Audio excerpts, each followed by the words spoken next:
Hello student, chemistry novel में आपका फिर से स्वागत है। हमने जो सीरीज शुरू कर रखी है उपसंयोजक यौगिक कोऑर्डिनेशन कंपाउंड, उसमें आज हम देखेंगे वर्नर थ्योरी। वर्नर कौन था, क्या था स्टूडेंट? ये एक केमिस्ट्रिस्ट था स्टूडेंट। उन्होंने क्या किया?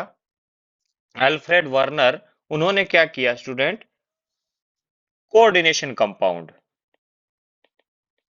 कोऑर्डिनेशन कंपाउंड जो है उपसंयोजक यौगिक है स्टूडेंट, उनके ऊपर स्टडी करी थी। और उनके ऊपर स्टडी करने के बाद बहुत सारे कोऑर्डिनेशन कंपाउंड का सिंथेसिस किया और खोज करी उन्होंने। इसके बाद उनसे संबंधित एक सिद्धांत दिया, यानी उन्होंने अपनी खोज में जो कंक्लूजन निकाला उसको एक थ्योरी के रूप में दिया स्टूडेंट। उसको किसके रूप में दिया? एक थ्योरी के रूप में। तो डिस्कस करते हैं वर्नर थ्योरी क्या कहते हैं। तो सबसे पहले बात, हम पिछले वीडियो में भी क्या होते हैं कोऑर्डिनेशन कंपाउंड, क्या होते हैं डबलेट सॉल्ट, इनके बारे में डिस्कस कर चुके हैं। अगर किसी ने वो वीडियो नहीं देखा है तो पहले वो देखिए, ताकि आपको आगे की चीज अच्छी तरह से समझ में आ जाए। हमने बात करी थी कि father of coordination chemistry, student father of coordination chemistry कौन है? अल्फ्रेड वर्नर है। फादर ऑफ कोऑर्डिनेशन केमिस्ट्री इन्हें क्यों कहा जाता है, उसके बारे में बात करते हैं। इसके अंदर जो वर्नर थ्योरी पढ़े स्टूडेंट, उससे पहले इन्होंने जो एक्सपेरिमेंट किए उस पे बात करते हैं थोड़ी सी, क्योंकि वहां से आपको वर्नर थ्योरी याद करने की जरूरत नहीं पड़ेगी, अच्छी तरह समझ में आ जाएगी स्टूडेंट कि क्या है वर्नर थ्योरी। उन्होंने क्या किया स्टूडेंट? उन्होंने जैसे एक कंपाउंड लिया COCl3, एक कंपाउंड है। जैसे PdCl2 एक कंपाउंड है।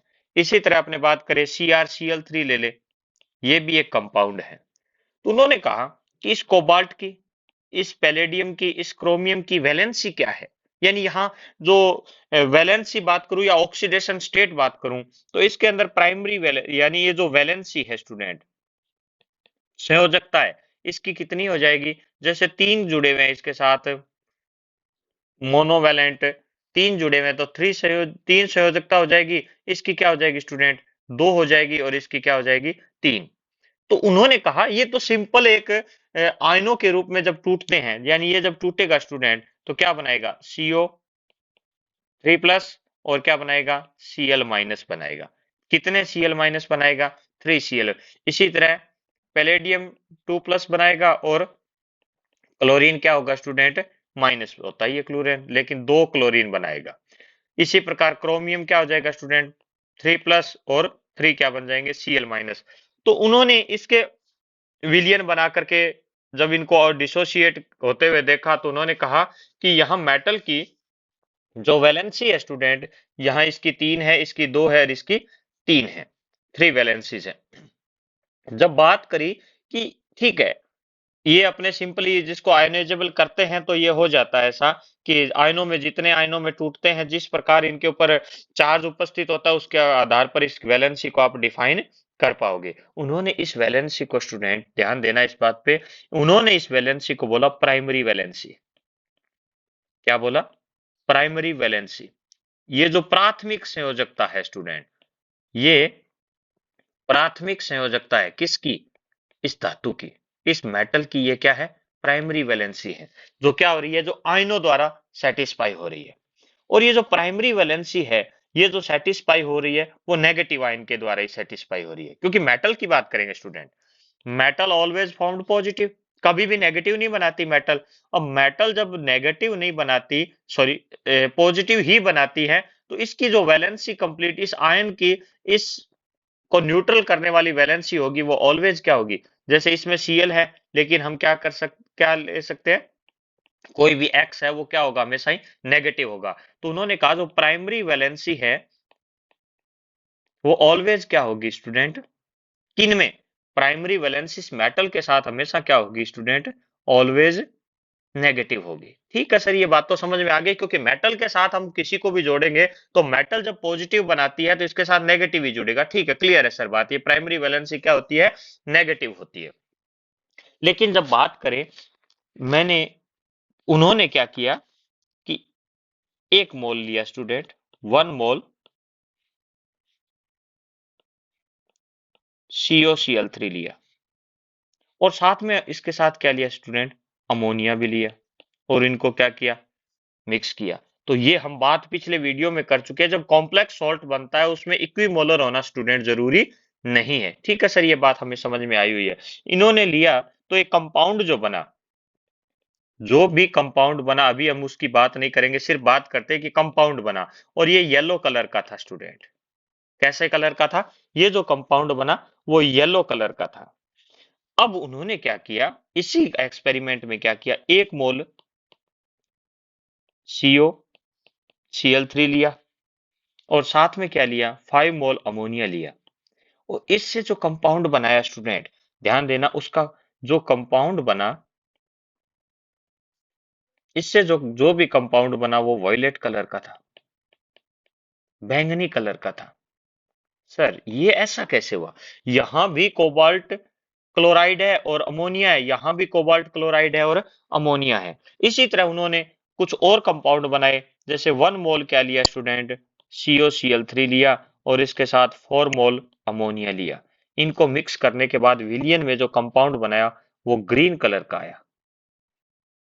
कैसा आया स्टूडेंट, ग्रीन कलर का। इसी प्रकार उन्होंने क्या किया, 1 मोल कोबाल्ट क्लोराइड और 4 मोल अमोनिया लिया, तो उससे अगर कंपाउंड बनाया तो वो भी क्या आया, वोयलेट कलर का भी आ गया। सर ऐसा कैसे हो रहा है, तभी तो उनके दिमाग में स्टूडेंट सोचा कि ऐसा क्या हो सकता है, जो मिला तो मैं क्या रहा हूं, कोबाल्ट क्लोराइड और अमोनिया, और इसके बाद अलग अलग कलर के कंपाउंड क्यों आ रहे हैं। तब उन्होंने क्या देखा कि क्या करते हैं, कोबाल्ट क्लोराइड का अमोनिया के साथ यानी 6 अमोनिया के साथ जो कंपाउंड बनाया है, जो कैसे कलर का है, येलो कलर का है। ठीक है, इसके अंदर इन्होंने क्या किया स्टूडेंट, AgNO3 मिला दिया। AgNO3, जब हम इसके अंदर AgNO3 मिलाते हैं तो उन्होंने एक्सपेरिमेंट के बाद क्या देखा स्टूडेंट, इसके बाद देखा कि 3 मोल ऑफ AgCl प्रेसिपिटेट हुए। सर होना ही था, सिंपल सी बात है स्टूडेंट। सर इसमें के अंदर क्या है, Ag किस फॉर्म में, Ag+ के फॉर्म में, और यहाँ क्लोरीन किस फॉर्म में, Cl- के फॉर्म में, अमोनिया न्यूट्रल मॉलिक्यूल है। तो ये इस Ag के साथ एक Cl मिलेगा, तो 3 Cl इसके अंदर है, तो 3 Ag के साथ मिलेंगे और 3 AgCl बनेंगे। सर सिंपल सी बात है, इसमें नई बात क्या है। चलो सर, चलो स्टूडेंट्स बात करते हैं, जब इन्होंने COCl3 और 5NH3 जो वॉयलेट कलर का होता है, कैसे कलर का होता है, ये लिया और इसके अंदर AgNO3 मिलाया, तो फिर क्या बात है सर, क्या दिक्कत है, 3 AgCl प्राप्त हो जाएंगे। नहीं स्टूडेंट, यही तो उनके दिमाग की घंटी बजी कि 2 मोल AgCl प्राप्त हुए। क्या हुए, 2 मोल AgCl प्राप्त हुए।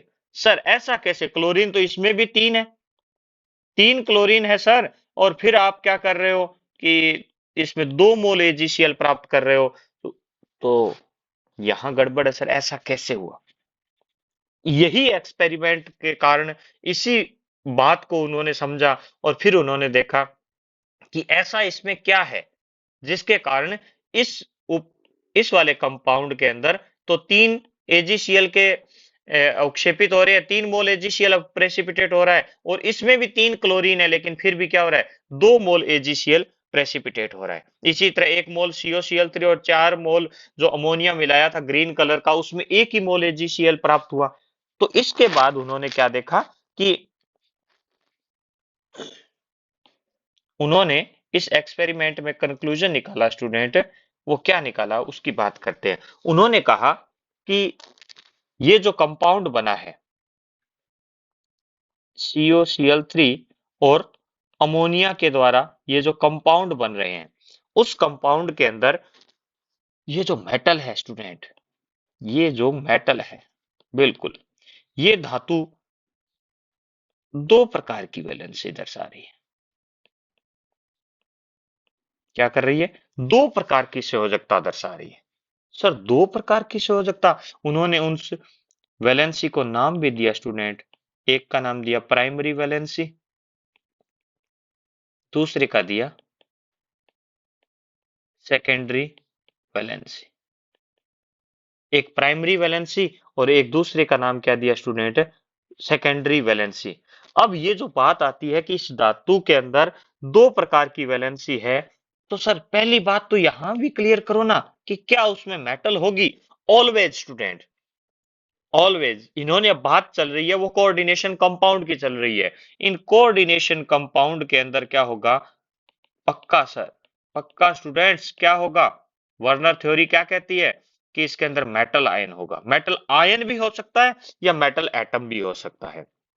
और ये मेटल दो प्रकार की वैलेंसी दर्शाएगी, और वो जो दोनों प्रकार की वैलेंसी है उनके नाम दिए उन्होंने, प्राइमरी वैलेंसी और सेकेंडरी वैलेंसी। ठीक है सर, ये बात तो समझ में आ गई। इन्होंने क्या बताया, वर्नर थ्योरी कहती है कि जो प्राइमरी वैलेंसी है वो आयोनाइजेबल है। आयोनाइजेबल, आयोनाइजेबल है स्टूडेंट, आयोनाइजेबल। ये, एक मिनट, आयोनाइजेबल है यानी आयनित है। मतलब सर, यानी जब इसके अंदर इस मेटल के साथ ये कंपाउंड बनाएगा, इस कंपाउंड के अंदर जो प्राइमरी वैलेंसी होगी वो अपने आयन के रूप में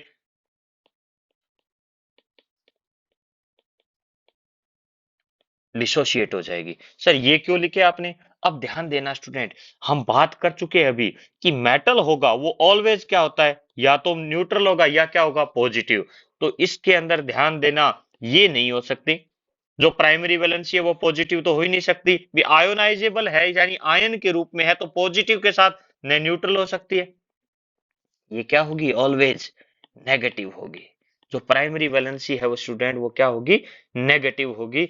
प्राइमरी वैलेंसी ऋण आयन के रूप में उपस्थित होगी मेटल के साथ, जो आयोनाइजेबल, मेटल के साथ वो वैलेंसी या वो आयन जो विलियन के अंदर क्या हो जाएगा, डिसोशिएट हो जाएगा। वो आयन जो क्या हो जाएगा, सॉल्यूशन में स्टूडेंट, सॉल्यूशन में क्या हो जाएगा, डिसोशिएट हो जाएगा, वो क्या हो जाएगा, प्राइमरी वैलेंसी हो जाएगा स्टूडेंट, यानी आयोनाइजेबल है, और नेगेटिव आयन के द्वारा जनरली क्या होती है, सेटिस्फाई होती है। फिर बात करी कि इसका मतलब सर ये मेटल की पॉजिटिव चार्ज को भी तो बताएगी कि एम के ऊपर कितना पॉजिटिव चार्ज है, क्योंकि हम नेगेटिव आयन जितने जुड़े हुए हैं उसके आधार पर हमें पता चल जाएगा इसके ऊपर पॉजिटिव चार्ज कितना है। बिल्कुल सर, पॉजिटिव चार्ज के बारे में बताएगा। इसी को तो हम क्या बोलते हैं, ऑक्सीडेशन। इसी को हम क्या बोलते हैं, ऑक्सीडेशन स्टेट, ऑक्सीकरण अवस्था बोलते हैं। यानी जो प्राइमरी वैलेंसी होगी, यहां मैं प्राइमरी वैलेंसी को एक बार पीवी के रूप में लिख रहा हूं, जो प्राइमरी वैलेंसी होगी वो इस मेटल की ऑक्सीडेशन स्टेट के बारे में बताएगी। बिल्कुल सर, यहाँ ये जो प्राइमरी वैलेंसी की बात हुई, यहाँ तक आपको ध्यान रखनी है। क्या होता है, ध्यान रखना है स्टूडेंट कि जब इस कंपाउंड की उन्होंने स्टडी करी, जब इस कंपाउंड की स्टडी करते हैं वर्नर थ्योरी के अकॉर्डिंग अनुसार, तो उन्हें पता चला कि इसमें एक कोऑर्डिनेशन जो कंपाउंड होगा उसमें मेटल पक्का होगी। उस मेटल की दो प्रकार की वैलेंसी होगी, वो प्राइमरी वैलेंसी और सेकेंडरी वैलेंसी। अभी बात करते हैं प्राइमरी वैलेंसी की, तो उन्होंने कहा आयनेजेबल होगी, यानी आयनित होगी, और वो हमेशा ही नेगेटिव के रूप में होगी, कभी पॉजिटिव या न्यूट्रल के रूप में प्रेजेंट नहीं होगी। और दूसरी, जब ये पॉजिटिव चार्ज को सेटिस्फाई करेगी तो कितना नेगेटिव उसके अंदर लगा है, यानी कितने नेगेटिव चार्ज के द्वारा वो प्राइमरी वैलेंसी सेटिस्फाई हुई है, तो वही उसका क्या दर्शाएगा स्टूडेंट, मेटल के ऑक्सीडेशन स्टेट के बारे में बताएगा। तो यह बात होती है प्राइमरी वैलेंसी की। फिर उन्होंने बात करी, जब आप इस कंपाउंड के अंदर स्टूडेंट COCl3.5NH3 की बात करते हैं, तो इसके अंदर हमें 2 मोल AgCl प्राप्त हुए, 2 मोल AgCl का प्रेसिपिटेशन प्राप्त हुआ। इस 2 मोल AgCl का प्रेसिपिटेशन का मतलब सर कुछ तो समझ में आ गया हमें, कि यहां से सिर्फ ये दो ही Cl माइनस आयन देगा। इसका मतलब इसकी प्राइमरी वैलेंसी क्या है स्टूडेंट, दो है, यानी दो प्राइमरी वैलेंसी है, यानी दो नेगेटिव चार्ज के द्वारा ये सेटिस्फाई हो रहा है। अब ये जो सेटिस्फाई हो रहा है नेगेटिव चार्ज के द्वारा, तो हम बात करेंगे अब, इसका मतलब एक क्लोरीन कहाँ है, एक क्लोरीन क्या है स्टूडेंट, आयोनाइजेबल नहीं है, यानी एक क्लोरीन क्या है, नॉन आयोनाइजेबल है। एक क्लोरीन क्या है, नॉन,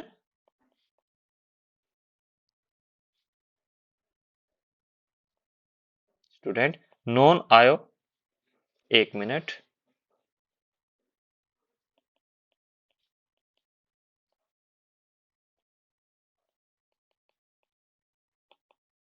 अनायनिक, ये क्या है, अनायनिक है, नॉन आयोनाइजेबल है।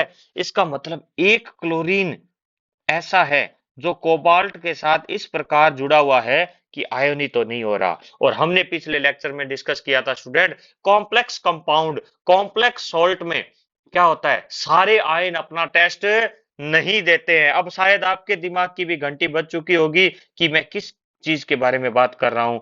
मैं बात कर रहा हूं कॉम्प्लेक्स कंपाउंड की। तो उन्होंने कहा इस कोबाल्ट के साथ जब मैं कोबाल्ट क्लोराइड और 6 अमोनिया को मिलाते हैं, ये जब बनता है इसके अंदर 3 क्लोरीन आयोनाइजेबल है। इसका मतलब क्या हो गया, ये कोबाल्ट है और इसके साथ 6 अमोनिया तो क्या हो रहे हैं, कोऑर्डिनेशन बॉन्ड द्वारा बने हुए हैं। और 3 क्लोरीन क्या है, बाहर इसको इसके एंटी आयन के रूप में प्रेजेंट है। ये कोऑर्डिनेशन बॉन्ड के बारे में बात कर चुके हैं, एंटी आयन के बारे में अगले लेक्चर में हम स्टडी करेंगे। आज हम सिर्फ वर्नर थ्योरी पे डिस्कस कर रहे हैं स्टूडेंट। तो ये जो 3 क्लोरीन है ये आयोनाइजेबल है, यानी ये क्लोरीन में से कोई भी, ये सारे क्या आ रहे हैं, प्राइमरी वैलेंसी को सेटिस्फाई कर रहे हैं। सेकेंडरी वैलेंस दूसरा, कोई भी क्लोरीन इसके कोऑर्डिनेशन बॉन्ड से द्वारा नहीं बंधा हुआ है, तभी तो क्या हुआ, 3 क्लोरीन माइनस आयन देगा, ये 3 Cl माइनस आयन देगा और 3 Cl माइनस आयन देगा, तभी तो क्या होगा, AgNO3 के 3 मोल मिलकर के 3 AgCl इसके साथ प्रेसिपिटेट देंगे। अब बात करते हैं स्टूडेंट, यही बात जब COCl3 और 5 अमोनिया की होती है तो इसके अंदर, अब ये फिक्स है स्टूडेंट, यहाँ इसका मतलब अब की बार अमोनिया कितना आया है, 5 आया है। और 5 अमोनिया जुड़ा है तो अभी एक क्लोरीन, इसका एक क्लोरीन इसके साथ कोऑर्डिनेशन बॉन्ड बनाने में पार्टिसिपेट कर लिया, तो बाकी क्या बच गई, 2 क्लोरीन बच गए। सर ये आप इसको ऐसे कैसे लिख रहे हो, वो हम स्टूडेंट अगले लेक्चर में डिस्कस करेंगे। अभी बात करते हैं वैलेंसी की। तो यहाँ ये जो क्लोरीन है वो प्राइमरी वैलेंसी नहीं दर्शा रहा स्टूडेंट। अब की बार इस वैलेंसी को हम क्या बोलते हैं, जो कोऑर्डिनेशन बॉन्ड के द्वारा, जो मेटल के साथ कोऑर्डिनेशन बॉन्ड के द्वारा जुड़ी हुई है, उसको हम क्या बोलते हैं, सेकेंडरी वैलेंसी। तो बात करते हैं स्टूडेंट सेकेंडरी वैलेंसी की। सेकेंडरी वैलेंसी की बात करें, द्वितीयक संयोजकता, द्वितीयक संयोजकता, तो वो द्वितीयक संयोजकता क्या होती है स्टूडेंट, ध्यान देना इस बात पर कि द्वितीयक संयोजकता क्या होती है, एक तो नॉन आयोनाइजेबल होगी, क्या होगी स्टूडेंट, नॉन आयोनाइजेबल होगी। सर ये नॉन आयोनाइजेबल होगी, तभी तो स्टूडेंट, ये नॉन आयोनाइजेबल होने की वजह से ही तो क्या हुआ, 3 AgCl नहीं बने, कितने बने, 2 AgCl बने, किस कंपाउंड में अंदर, CO NH3 5, इस कंपाउंड में। तो ये आयोनाइजेबल नहीं है। यहाँ ये जो वैलेंसी है स्टूडेंट, यहाँ ये जो वैलेंसियां है NH3 और Cl की, वो आयोनाइजेबल नहीं है। तो सेकेंडरी वैलेंसी वो होती है स्टूडेंट जो आयोनाइजेबल नहीं होती है, आयनित नहीं होती है। तो सर यह एक बात मैं बताता हूं आपको, बता स्टूडेंट क्या बताना चाहता है, अमोनिया सर न्यूट्रल है, बिल्कुल है। क्लोरीन सर नेगेटिव होता है, बिल्कुल होता है। तो या मैं ऐसे बात कर दूं सर, सेकेंडरी वैलेंसी है वो नेगेटिव के द्वारा, बिल्कुल, या न्यूट्रल, दोनों हो सकती है, बिल्कुल हो सकती है, इवन दैट पॉजिटिव भी हो सकती है स्टूडेंट। तो हम बात करें कि सेकेंडरी वैलेंसी क्या हो सकती है, उदासीन भी हो सकती है या ऋणावेशित, मेनली न्यूट्रल और नेगेटिव के रूप में प्रेजेंट होती है। प्राइमरी वैलेंसी क्या थी, केवल नेगेटिव के द्वारा सेटिस्फाई हो रही थी, लेकिन सेकेंडरी वैलेंसी नेगेटिव और न्यूट्रल दोनों हो सकती है, नॉन आयोनाइजेबल तो है ही है। प्राइमरी वैलेंसी इसकी ऑक्सीडेशन स्टेट के बारे में बता रही थी, इस मेटल की, इस मेटल की ऑक्सीडेशन स्टेट के बारे में बता रही थी, बिल्कुल सर ऑक्सीडेशन स्टेट के बारे में बता रही थी। ये क्या बताएगा, ये जो वैलेंसी है स्टूडेंट वो कोऑर्डिनेशन बॉन्ड के बारे में बता रही है, कोऑर्डिनेशन बॉन्ड, यानी कितने कोऑर्डिनेशन बॉन्ड बने हुए हैं इसके साथ, उपसहसंयोजक बंध कितने बने हुए हैं, नंबर ऑफ कोऑर्डिनेशन बॉन्ड के बारे में बता रही है।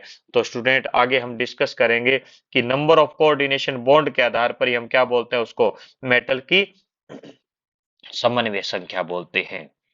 आगे इसके बारे में अगले लेक्चर में पूरा डिस्कस करेंगे कि क्या होता है कोऑर्डिनेशन नंबर, समन्वय संख्या, कोऑर्डिनेशन नंबर क्या होता है। तो अभी एक बार हम बात करते हैं, थोड़ा सा डिस्कस कर लेते हैं कि जितने कोवैलेंट बॉन्ड सेंट्रल मेटल के साथ बने हुए हैं। तो सर सेंट्रल मेटल क्या होता है, चलो अगले लेक्चर के लिए छोड़ते हैं इसको। हम बात करते हैं अभी कि जो सेकेंडरी वैलेंसी है वो नॉन आयनाइजेबल थी, और सेकेंडरी वैलेंसी मेटल नेगेटिव के द्वारा या न्यूट्रल के द्वारा, आयन के द्वारा संतुष्ट हो रही है। और सेकेंडरी वैलेंसी हमें किसके बारे में बता रही है, कोऑर्डिनेशन नंबर के बारे में बता रही है। इसके साथ साथ ये हमें पॉलीहाइड्रा के बारे में भी बताती है। पॉलीहाइड्रा यानी बहुफलक, सर ये क्या बला है, पॉलीहाइड्रा बहुफलक के बारे में बताती है स्टूडेंट। कैसे, जैसे मेटल के साथ कितने कोऑर्डिनेशन बॉन्ड बने हुए हैं, सपोज दैट ये 4 कोऑर्डिनेशन बॉन्ड बने हुए हैं। तो ये चारों कोऑर्डिनेशन बॉन्ड किस विन्यास में, अरे हाँ सर जैसे बोलो ना मोटे तौर पर कि इसकी ज्योमेट्री के बारे में बता रही है। बिल्कुल, इसकी जो ज्यामिति है, किस प्रकार इसका कॉन्फ़िगरेशन है। तो सर ये तो स्क्वायर प्लेनर है, बिल्कुल आपने पूरा पढ़ रखा है, स्क्वायर प्लेनर है। ये स्टूडेंट अपने इसके द्वारा कैसे रिप्रेजेंट किसको करते हैं, टेट्राहेड्रल के बारे में बात करते हैं। तो ये टेट्राहेड्रल शेप में है या फिर स्क्वायर प्लेनर है, यानी वर्ग समतलीय है। इनके बारे में डिस्कस करेंगे स्टूडेंट, यानी ये बताती है सेकेंडरी वैलेंसी। तो ये वर्नर थ्योरी है। सर आप इसको समराइज करिए ना, आप क्या बताना क्या चाहते हो। मैंने आपको अच्छी तरह डिस्कस किया स्टूडेंट, अपने बारे में वर्नर के बारे में बात करी, वर्नर थ्योरी के बारे में डिटेल से बात करी। तो हम इसको देखते हैं स्टूडेंट क्या है। ये मैंने आपको नोट्स के रूप में उपलब्ध करवाए हैं, ध्यान से देखिएगा कि उपसहसंयोजक यौगिक में धातु या धातु आयन उपस्थित होता है। बिल्कुल सर, मेटल अगर होगा ही नहीं, अगर मेटल उसके अंदर है ही नहीं तो कोऑर्डिनेशन बॉन्ड किसके साथ बनाएगा, तो मेटल ऑलवेज प्रेजेंट होगा। ये वर्नर थ्योरी कहती है। ये उन्होंने बहुत से कंपाउंड्स के स्टडी करने के बाद, अध्ययन करने के बाद बताया। उपसहसंयोजक यौगिक में धातु दो प्रकार की संयोजकता है, यानी लिंकेज भी बोल सकते हैं, दो प्रकार के बंधन दर्शाता है। बिल्कुल सर, इसको दोनों प्रकार की वैलेंसी को हमने प्राइमरी और सेकेंडरी वैलेंसी बोला। In coordination compound metal shows two types of valencies या लिंकेज, प्राइमरी वैलेंसी और सेकेंडरी वैलेंसी। बात करते हैं the primary valency is normally ionisable. बिल्कुल सर, आयनित होती है। अभी तो आपने AgCl के बारे में बात करी थी, AgNO3 के साथ रिएक्शन करवाते हैं एंड सेटिस्फाई बाय नेगेटिव, यानी ऋण आयन द्वारा क्या होती है, संतुष्ट होती है। अगली बात करें the secondary valency is non ionisable, यानी अनायनित होती है स्टूडेंट। और ये क्या सेटिस्फाई होती है, या तो न्यूट्रल मॉलिक्यूल द्वारा या नेगेटिव आयन, यानी इसमें पॉजिटिव नेगेटिव भी हो सकता है और न्यूट्रल भी हो सकता है। Primary valency tells about oxidation state. यहाँ स्टूडेंट आपको क्या ध्यान रखना है, जो प्राइमरी वैलेंसी है वो किसके बारे में बताएगी, आपको ऑक्सीडेशन स्टेट के बारे में बताएगी। बिल्कुल सर, ऑक्सीडेशन स्टेट के बारे में हमने डिस्कस किया कि कितनी नेगेटिव इसके साथ जुड़े हुए उतना पॉजिटिव चार्ज उसके मेटल के ऊपर प्रेजेंट है। तो सेकेंडरी वैलेंसी किसके बारे में बताती है स्टूडेंट, सेकेंडरी वैलेंसी बताती है हमें धातु की समन्वय संख्या, कोऑर्डिनेशन नंबर के बारे में। उसके बारे में हम आगे डिस्कस करेंगे। Secondary valency determine polyhedra of coordination compound, यानी द्वितीयक संयोजकता जो समन्वय मंडल है। ये क्या होता है सर, समन्वय मंडल क्या होता है, यानी उसका जो हमने लार्ज ब्रैकेट के अंदर रखा है उस पार्ट को हम समन्वय मंडल बोलते हैं। वो स्टूडेंट टर्मिनोलॉजी के अंदर हम डिस्कस करेंगे। तो ये बहुफलक का निर्माण करती है। तो आई थिंक आपको वर्नर थ्योरी अच्छी से क्लियर हो गई होगी कि क्या होती है वर्नर थ्योरी। वर्नर ने क्या किया स्टूडेंट, बहुत से कंपाउंड पर अध्ययन किया और कंपाउंड के उन्होंने खोज भी करी। बहुत से कंपाउंड, वो कौन से कंपाउंड थे, कोऑर्डिनेशन कंपाउंड थे स्टूडेंट, उपसहसंयोजक यौगिक थे। और कोऑर्डिनेशन कंपाउंड के बारे में उन्होंने डिस्कस करके ये कंक्लूजन निकाला कि जो कोऑर्डिनेशन कंपाउंड बनते हैं उसके अंदर मेटल होगी, मेटल के साथ क्या होगा, कोऑर्डिनेशन बॉन्ड होगा, और कोऑर्डिनेशन बॉन्ड को बनाने वाली जो वैलेंसी होगी उसको हम क्या बोलेंगे, सेकेंडरी वैलेंसी। और जो आयोनाइजेबल होगी, आयोनाइजेबल होगी वो क्या होगी, प्राइमरी वैलेंसी होगी, और जो प्राइमरी वैलेंसी होगी स्टूडेंट, ये सेकेंडरी वैलेंसी इसके कोऑर्डिनेशन नंबर के बारे में बताएगी, प्राइमरी वैलेंसी ऑक्सीडेशन स्टेट के बारे में बताएगी, और मेटल इन दोनों दोनों वैलेंसी को स्टेबलाइज करती है स्टूडेंट। तो ये थी वर्नर थ्योरी। आई थिंक आपके क्लियर हो गया होगा। फिर भी कोई चीज में डाउट है तो कमेंट बॉक्स में लिखिए। अगर आपको ये लेक्चर पसंद आया तो चैनल को सब्सक्राइब कीजिए, लाइक कीजिए, शेयर कीजिए। Thank you student.